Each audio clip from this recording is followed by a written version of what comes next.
Mabuhay! Ako si Emir at tayo'y muling magbalik tanaw sa nakaraan. Parte ang video na ito ng aking mahabang bitinserye tungkol sa anti-terror law.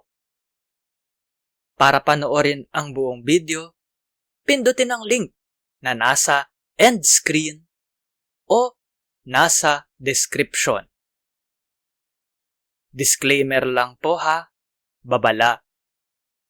Para lang po magbigay impormasyon ang video na ito.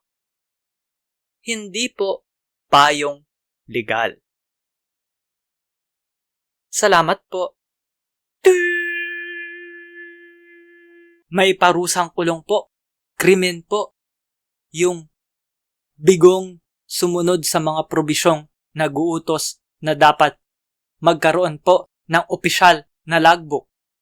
10 taong kulong. Sino po? Yung Law Enforcement Custodial Unit.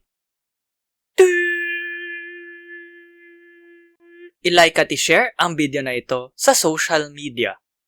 Mag-subscribe at pindutin ang batingaw o bell. Panoorin ang iba pang Emir's Biten, baliktanaw/inhindsight. Suportahan ang palabas sa Patreon, sa PayPal, o magbigay ng crypto. Salamat sa kapatid kong si G-G Arts para sa aking avatar.